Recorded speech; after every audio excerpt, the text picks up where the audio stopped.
Dini kang Hanilin de los Santos Purisima, Pastor God PM, kinibang doktrina sa Adventista pastor, mahitungod sa pagkaon may kalabutan ba ni sa ato nga kaluwasan. Okay, kini kunong doktrina mahitungod sa pagkaon may kalabutan ba ni sa kaluwasan. Okay? Actually, igsoon kung maghisgot ka og kaluwasan, dili didto iagi sa mga maayong binuhatan. Dili didto iagi sa pagpalit nini, kay ang kaluwasan dili mapalit, ang kaluwasan dili haguan. Nagingon ng Episodos 8, kamo na luwas sa grasya, pinaagi sa inyong pagtuo og dili sa inyong binuhatan, kini hatag sa Dios. So kanang gitawag hatag igsoon, wa gid nimo na hago makadawat gay kag mga birthday gift, Christmas gift, dili gid nimo ginahuguan, wa nimo na trabaho aron maangkon nimo na gasa na siya.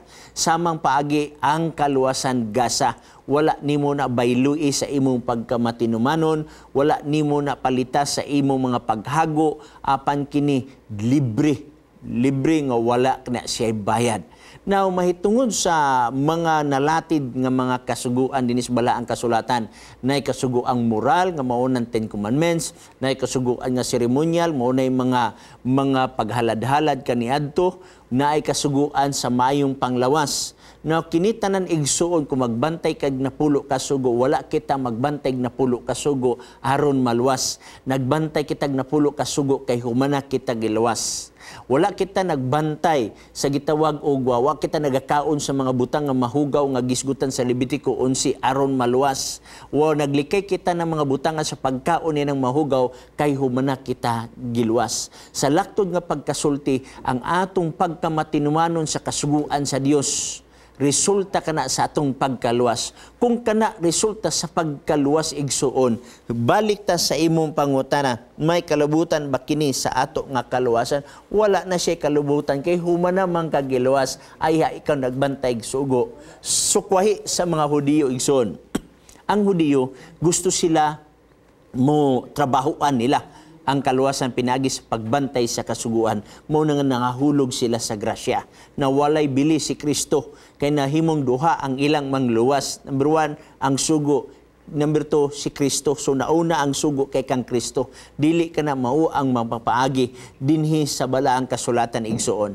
Ang balaang kasulatan tin-aw nga nagpahayag nga ang pagtuman sa kasuguan, mamoral man na siya, ma-health loss man na siya, kana siya resulta sa atong gugma ni Jesus Christ. Sa Juan Kapitulo 14, versikulo 15, nagingon, kung ikaw nahigugma ka nako, imong pagabantayan ang akong mga sugo. So, ang pagbantay sa kasuguan, paglikay sa mga hugaw nga mga butan, resulta ka na sa atong gugma ni Jesus Christ. Dili ka na mao ang hinungdan nga nung giluwas ka ni Jesus Christ. Now, atong tanawon, kung pananglitan, igsoon na may mga tao nga gitawag nato ga abuso sa kaluwasan ni gihatag ni Ginoong Hesus, no?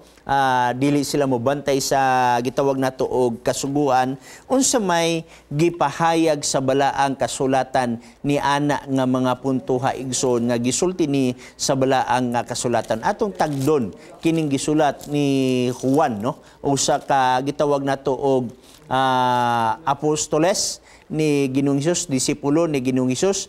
Adunay giingon siya dinhi nga siya nagaingon kanako, ako nakaila kaniya apan wala magbantay sa sugo, kini siya bakakon ug wala kaniya ang kamatuoran. So kung ikaw nakadawat sa grasya, naluwas ikaw pinaagi sa imo nga pagtuo, naana sa imo si Jesus Christ sa imong kagalingon, unya imong isalikway ang mga sugo nga naas bala ang kasulatan nga ang Dios mo'y naghatag, mahimo kitang bakakon at tubangan sa Ginoo. Kaya nga naman, kinsa may naghatag sa sugo? Ang Dios. Unsa man ang Dios? Maayo. So ang iyang gihatag nga sugo usab maayo. Mao nang giingon diha sa Roma Kapitulo 7, versikulo 12, ang kasuguan balaan, matarong og maayo. So ingana igsoon, wa na siya labot sa kaluwasan ang imong pagkaon igsoon. Apan hinumdumi, analuwas ikaw sa grasya og nga bilong ang kaluwasan dito sa justification, ang tanan natong binuhatan naa dinhi sa sanctification. So nauna ang kaluwasan nga gisar ni Kristo, ang pagbantay sa kasuguan, resulta lamang na sa atong pagkaluwas nganha kang Jesus Christ kay nahigugma man ta diha kaniya. Okay?